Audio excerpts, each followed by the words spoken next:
बिस्मिल्लाहिर्रहमानिर्रहीम। अस्सलाम वालेकुम स्टूडेंट्स, क्या हाल है जी? कैसे हैं आप सब? उम्मीद करता हूँ आप सब खैरियत से होंगे। स्टूडेंट्स, मैं हूँ मोहम्मद इब्राहीम आपके चैनल डायमेंशनल फ़िज़िक्स से। और प्यारे स्टूडेंट्स, आज हम डिस्कस करने वाले हैं class 11 physics 2025 Punjab text book board पैक्टा की जो बेटा आपकी न्यू बुक है जी। चैप्टर नंबर 4 स्टूडेंट्स हम डिस्कस कर रहे थे वर्क, एनर्जी एंड पावर। और आज का बेटा हमारे पास टॉपिक है work done by a variable force. बेटा सबसे पहले तो मार्क कर लें, ये आपका इस चैप्टर का एक इम्पोर्टेंट लॉन्ग क्वेश्चन है जो अक्सर एग्ज़ाम में बेटा लॉन्ग पूछा जाता है, ठीक है। और इससे एमसीक्यूज और शॉर्ट क्वेश्चन भी एग्ज़ाम में आ जाते हैं, बट एज अ लॉन्ग ये बहुत इंपॉर्टेंट है। तो तवज्जो से आपने लेक्चर को सुनना और समझना है। इंतहाई मुख्तसर और इंतहाई आसान हमारा टॉपिक है। तो first of all, what is mean by variable force? बेटा इससे पहले हमने एक टॉपिक पढ़ा था work done bye constant force, और मैंने आपको बताया था कांस्टेंट फोर्स वो फोर्स होती है जिसका मैग्नीट्यूड कांस्टेंट रहे, जिसकी डायरेक्शन सेम रहे।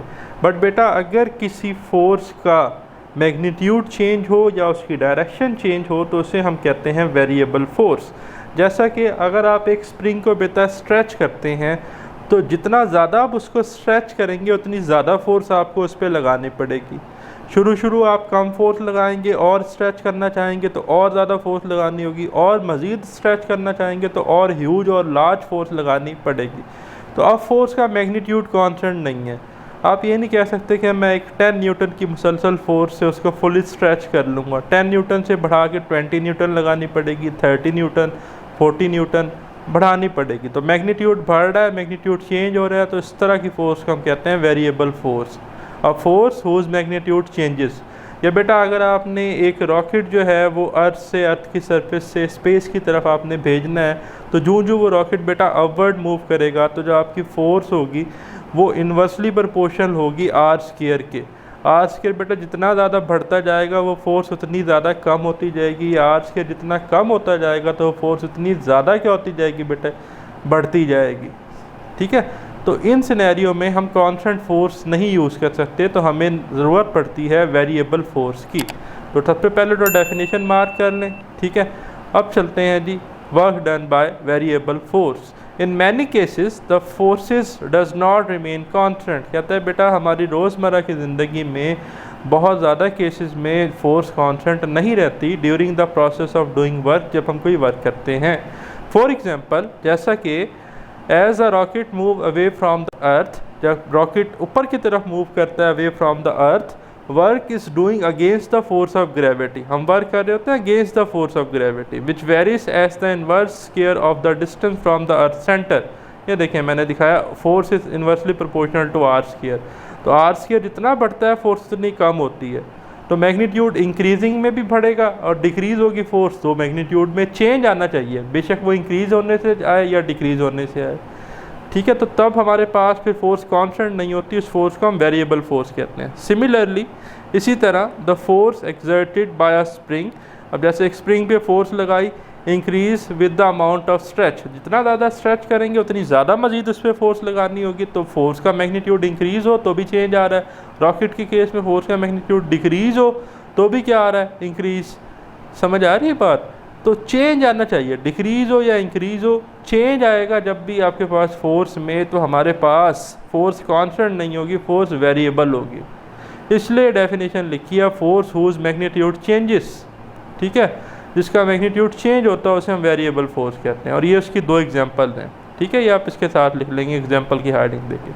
How can we calculate the work done in such situations. कहता है इस तरह की हालतों में हम वर्क कैसे कैलकुलेट करते हैं। तो भाई सिंपल है, दो मेथड्स हैं हमारे पास। एक बेटा एनालिटिकल मेथड है और एक हमारे पास ग्राफिकल मेथड है। दोनों हम समझते हैं, और जब पेपर में लॉन्ग आए तो आपने दोनों एज इट इज़ लिखना है जैसे आपकी बुक में लिखा हुआ है, ठीक है। तो देखें, figure 4 point shows the path of a particle in x y plane. बेटा एक हमारे पास एक्स वाई प्लेन है, ये जहाँ पर मैं कर्सर मूव कर रहा हूँ लॉन्ग एक्स एक्सिस यहाँ पर है, और यहाँ पर बेटा हमारे पास वाई एक्सिस है, ठीक है। As it move from point P to Q, ये पार्टिकल मूव कर रहा है कहाँ से बेटा, इस P पॉइंट से इस Q पॉइंट पर। The path has been divided into n short intervals of displacement delta D1, delta D2 and so on to delta Dn। कहता है जो इसकी पाथ है ना P से Q, हमने इसको छोटे छोटे पैचेस, टुकड़ों में डिवाइड कर दिया, और पहले टुकड़े का डिस्प्लेसमेंट डेल्टा D1 है, दूसरे का डेल्टा D2 है, इसी तरह तीसरे का डेल्टा D3 और आखिरी का डेल्टा Dn है। अच्छा जी, and F1 F2 and so on to Fn are the forces acting during these intervals. कहता है अब ये जो पहला पैच था, जब पार्टिकल इस पॉइंट पे था तो यहाँ फोर्स F1 थी, तो पार्टिकल इधर आया तो फोर्स F2 थी, इधर आएगा तो बेटा F3 हो जाएगी। अच्छा, जब पार्टिकल इधर था और डिस्प्लेसमेंट डेल्टा D1 था, फोर्स F1 थी तो एंगल θ1 था। जब पार्टिकल इधर है तो डेल्टा T तो डिस्प्लेसमेंट है, फोर्स F2 है तो एंगल θ2 है। इसी तरह पार्टिकल इधर होगा तो आपके पास डिस्प्लेसमेंट कितना है, डेल्टा Dn, फोर्स कितनी होगी Fn, कोई भी हो सकती है, F100 F50, सही है। अब सवाल ये पैदा होता है कि हमने इसके पैचेस, ये जो पार्टिकल थे इसके पाथ को छोटे छोटे टुकड़ों में, पीसेस में क्यों बांटा। एक्चुअली जब हम डिस्प्लेसमेंट शॉर्ट करेंगे तो उस शॉर्ट डिस्प्लेसमेंट पे शॉर्ट फोर्स लगेगी, और बेटा जब हम फोर्स को शॉर्ट कर देंगे तो स्मॉल इंटरवल में फोर्स अप्रॉक्सीमेटली कांस्टेंट होगी। ठीक है, अब जैसे फॉर एग्जांपल वेरिएबल फोर्स है वो बढ़ रही है 1 से 10, 10 से 20, 20 से 30, लेकिन अगर मैं सिलेक्टिवली 30 की बात करूँ, 30 न्यूटन की, तो उस ख़ास डिस्प्लेसमेंट में उसकी वैल्यू फिक्स है, तो उस छोटे से टुकड़े के लिए, उस पैच के लिए वो फोर्स अप्रॉक्सीमेटली कांस्टेंट है। यही बात आगे इसने लिखी है, ड्यूरिंग ईच स्मॉल इंटरवल, हर स्मॉल इंटरवल में the force is suppose to be approximately constant. Real में कांस्टेंट नहीं है, हम तो work done by variable force पढ़ रहे हैं, लेकिन उस खास स्मॉल इंटरवल के लिए फोर्स अप्रॉक्सीमेटली बेटा कांस्टेंट होती है। So the work done for the first interval can be written as, अब बेटा हमने वर्क का फार्मूला पढ़ा था, W is equal to FD cos theta, तो delta W change in work क्या होगा, F into change in displacement cos theta, यानी कि डेल्टा W होगा F delta D cos theta. तो बेटा फर्स्ट स्मॉल इंटरवल की बात हो रही है तो हम लिखेंगे delta W1 is equal to F1 dot delta D1 into cos theta 1। ठीक है, अच्छा डॉट प्रोडक्ट की फॉर्म में लिखे तो F1 डॉट डेल्टा D1 आएगा, और अगर आप इसको ओपन कर लेंगे तो ये बनेगा F1 cos theta 1 delta D1, या F1 delta D1 cos theta बाद में लिखने की बात है। ठीक है, and in the second interval में क्या बनेगा जी, delta W2 is equal to F2 dot delta D2 which is equal to F2 cos theta 2 delta D2। इसी तरह बेटा तीसरे का बनेगा, चौथे का, एंड सो ऑन टू आखिरी का कितना बनेगा, and so on to the total work done moving the object can be calculated by adding all these term. तो आखिरी का बनेगा delta Wn is equal to Fn dot delta Dn which is equal to Fn cos theta and delta Dn। तो हमने तो total करना है P से Q के दरमियान, तो ये जितने भी इंटरवल्स बन रहे हैं हम सबका सम कर लेंगे, तो टोटल वर्क बनेगा W total is equal to delta W1 plus delta W2 plus delta W3 so on to delta Wn। ठीक है, तो ये देखें फिगर यहाँ पर लिखा भी है, particle acted upon by a variable force moves along the path P to Q, तो P टू Q तक सारे वर्क को जमा कर लेंगे तो टोटल वर्क आ जाएगा। तो वैल्यूज पुट करेंगे, डेल्टा W1 की जगह आएगा F1 cos theta 1 delta D1, delta W2 की जगह आ जाएगा F2 cos theta 2 delta D2 plus so on to delta Wn की जगह आ जाएगा Fn cos theta and delta Dn। Okay जी, अब भाई हमने इन सबको ऐड किया है तो बेटा हम तो समेशन अप्लाई कर रहे हैं, तो समेशन हमारे पास क्या होती है, summation I1 to n Fi cos theta I delta Di। तो टोटल वर्क बेटा हमारे पास आ जाएगा summation I1 to n Fi cos theta I delta Di। ठीक है, नोट कर लेंगे आप ये पॉइंट। अब समेशन हमने लगा दी ना, तो I1 है तो फॉर एग्जांपल हम F1 cos theta 1 delta D1 लिखेंगे। अगर I हमारे पास फॉर एग्जांपल 10 है तो ये बनेगा F10 cos theta 10 delta Dn। In है हमारे पास आखिरी वैल्यू तो बनेगा Fn cos theta and delta Dn। तो इसमें सारी वैल्यूज आ गई। तो ये था एनालिटिकल मेथड। दूसरा मेथड है बेटा ग्राफिकल मेथड।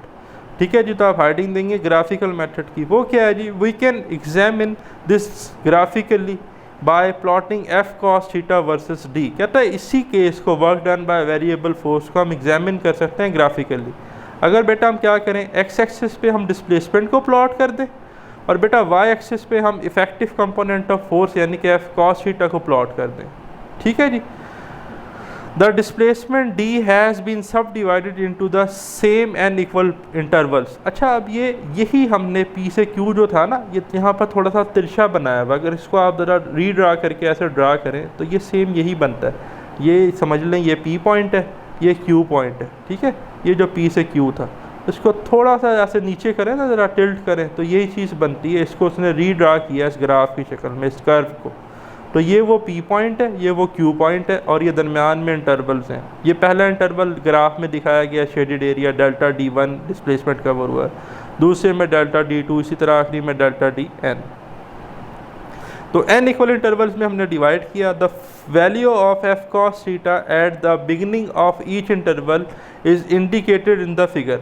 अब work done by variable force है ना, तो ज़रा यहाँ देखें, ये ज़ीरो है यहाँ पर फोर्स, यहाँ से ऊपर जाते जा रहे हैं, फोर्स बढ़ती जा रही है। यहाँ फोर्स मैक्सिमम थी, फिर ग्राफ नीचे गया तो इस पॉइंट पे फोर्स मिनिमम है, यहाँ पे और कम हो गई, इधर और कम हो गई, फिर बढ़ गई। तो इसका मतलब ये है कि ये लीनियर ग्राफ नहीं है, यहाँ पर फोर्स वेरिएबल है, कम या ज़्यादा हो रही है, फोर्स में चेंज आ रहा है, इसलिए हम कहते हैं work done by variable force. ठीक है। The value of F cos theta at the beginning of each interval is indicated in the figure, ये बात हमने देख ली। Now the ith shaded rectangle has an area. अभी कहता है भाई ये हमारे पास आइट शेडेड रेक्टेंगल है। आइट कोई भी इसकी लोकेशन हो सकती है पार्टिकल की, 30, 40, ठीक है। तो यहाँ पर डिस्प्लेसमेंट डेल्टा डी आई है, और यहाँ पर फोर्स है एफ आई कॉस थीटा आई। और हमने पढ़ा था कि area under the force displacement curve और ग्राफ हमें वर्क डन की इन्फॉर्मेशन देता है। तो यही बात वो कहता है कि now the ith shaded rectangle has the area, area work done के बराबर होगा F i cos theta i delta d I which is the work done during the ith interval. ठीक है। तो शेडेड एरिया वर्क के बराबर है ith के केस में। हर केस में जो है आपके पास जो वर्क डन है वो शेडेड एरिया से मालूम होता है। ठीक है। Thus the work done is given by equation 4.4 equal to the sum of the areas of all the rectangle। तो बेटा ये जितने भी रेक्टेंगल्स हैं, अगर मैं इन तमाम रेक्टेंगल्स का एरिया निकाल लूँ और इन सबको एरिया को सम कर लूँ तो मुझे टोटल वर्क डन मिल जाएगा। अच्छा, एक चीज़ यहाँ पर बड़ी ही इम्पोर्टेंट है। अगर आप देखें, ये तो चले फिर भी एक परफेक्ट रेक्टेंगल लगता है, लेकिन यहाँ पर अगर हम देखें तो ये एक रेक्टेंगल है, बट ये वाला जो हिस्सा है ये तो शेडेड एरिया में नहीं आता। इसी तरह ये भी शेडेड एरिया में नहीं आता, ये भी नहीं आता, ये भी नहीं। तो जब हम टोटल वर्क निकालेंगे तो वो एक्यूरेट वर्क नहीं होगा। यहाँ पर ये मिसिंग हमारे पास एरियाज आएंगे जो कि शेडेड एरिया में काउंट ही नहीं हो रहे। तो इनसे अवॉइड करने के लिए बेटा हम ये जो पैचेस हैं, ये जो हमने छोटे छोटे इंटरवल्स किए हैं डिस्प्लेसमेंट के, इन्हें हम मज़ीद छोटा करते हैं। तो ये आपको ith इंटरवल में रेड लाइन्स नज़र आ रही होंगी। ये मैंने इनको रेड लाइन्स इसलिए ड्रा किए कि हम इतने छोटे छोटे पैचेस में मज़ीद डिवाइड करते हैं ताकि डिस्प्लेसमेंट इतना कम हो जाए कि डेल्टा डी जो है वो ज़ीरो का अप्रोच कर जाए। जब वो ज़ीरो का अप्रोच कर जाएगा तो इंटरवल इतना छोटा होगा कि हमारे पास एक रेक्टेंगुलर शेप ही बनेगी और हमारा एरिया जो है वो एक्यूरेसी की तरफ जाएगा।